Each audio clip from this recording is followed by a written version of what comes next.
នេះគឺជាវីដេអូបច្ចេកទេសដំឡើងក្បឿងជ័រសង្កសីជ័ររោងចក្រ KO PVC គម្លាតដែលរណែសម្រាប់ភ្លីក្បឿងមានប្រវែង660មីលីម៉ែត្រនិងគម្លាតដែលរណែសម្រាប់ភ្លីសង្កសីមានគម្លាត600មីលីម៉ែត្រដំបូលត្រូវតែមានជម្រាលជាដាច់ខាតមុំជម្រាលខាងមិនឲ្យតូចជាង15ដឺក្រេនិងមុំមេដំបូលមិនឲ្យធំជាង150ដឺក្រេឡើយប្រវែងបណ្ដោយនៃសន្លឹកក្បឿងតម្រូវឲ្យមានប្រវែងក្រោម5ម៉ែត្រចុះតាមស្តង់ដារបច្ចេកទេសឬមានន័យថាមិនឲ្យលើស5ម៉ែត្រឡើយតម្រូវឲ្យប្រើវីស្លាបនិងគម្របវីដែលក្រុមហ៊ុនបានផ្ដល់ឲ្យការបាញ់វីមិនត្រូវសង្កត់ខ្លាំងបាញ់តឹងឬបាញ់ច្រើនឡើយ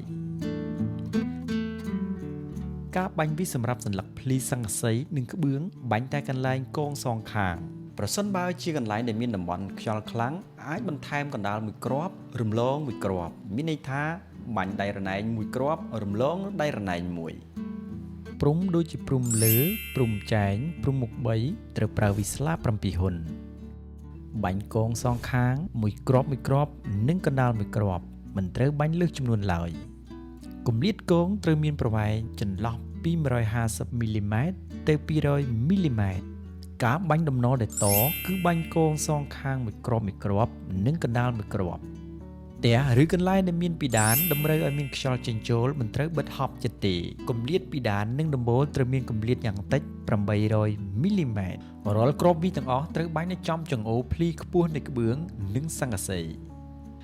ហាមប្រើប្រាស់ផលិតផលអ៊ីសូឡង់នៅក្រោមក្បឿងជ័រនិងសង្កសីជ័រហាមព្រំដំបូលក្បឿងនិងសង្កសីដោយស៊ីម៉ង់ហាមប្រើប្រាស់វីទាំងអស់នេះបាញ់ទៅលើសង្កសីជ័រនិងក្បឿងជ័របងប្អូនត្រូវចងចាំថាសង្កសីជ័រក្បឿងជ័រ KO PVC ប្រើបានតែវីស្លាបមួយមុខគត់តែប៉ុណ្ណោះ